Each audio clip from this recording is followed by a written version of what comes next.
పునీత rock, Saint rock ఆరోగ్యనాథుడిగా పేరుగానించిన క్రీస్తు భక్తుడు. క్రీస్తు శకం 1295 నుంచి 1378 వరకు జీవించారు.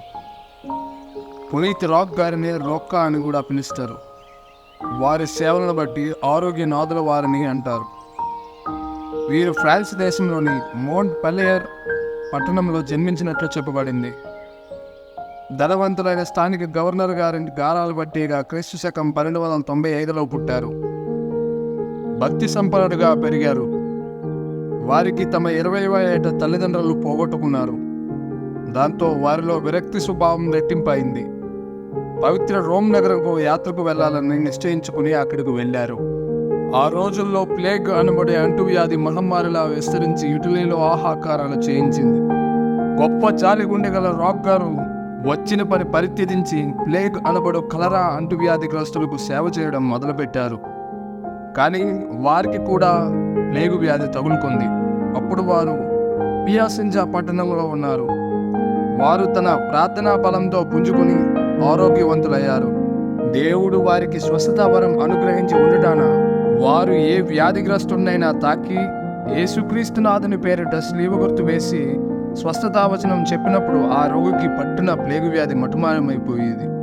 ఆ విధంగా వారు ఆరోగ్యనాథుడిగా ప్రసిద్ధికెక్కారు. వారు అనేక అద్భుతములు చేసే వరం కూడా కలిగి ఉన్నందున మరింత పేరు వచ్చింది. ప్రభువు మహిమ కొరకే వారు తమ స్వస్థత వరంను పరిపూర్ణంగా విశుద్ధ వినమ్రతతో వినియోగించారు.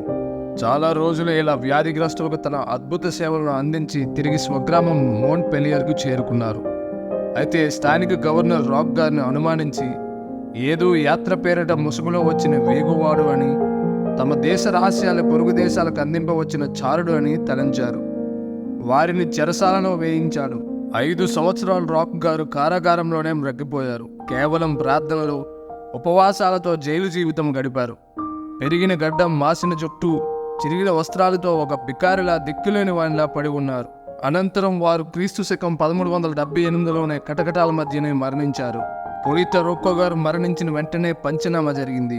వారి రొమ్ము పైభాగాన శిలువ గుర్తు పచ్చబొట్టుగా వేయబడి ఉంది.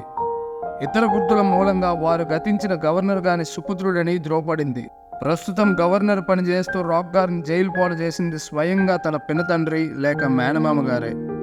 అయితే అపార్థం వల్ల ఒకరినొకరు గుర్తుపట్టుకోలేకపోవడం వల్ల ఈ విచిత్ర వైపరీత్యం జరిగినట్లు చెప్పబడుతుంది. మరో చరిత్రకారుడైతే రాక్ గారు విదేశీయ రహస్యచారుడిని భావించి లొంబార్డీ మండలంలోని ఏంజల్స్ జైల్లో వేయబడి అక్కడే చనిపోయారని రాశారు. పునీత రాక్ గారి మరణానంతరం వారి సమాధి వద్ద ప్రార్థించిన వారికి అనేక స్వస్థతలు, అద్భుతాలు, మేలులు జరిగాయి. ఈ విధంగా వారిని ప్రత్యేక విధంగా గౌరవించడం ఆరంభమైంది.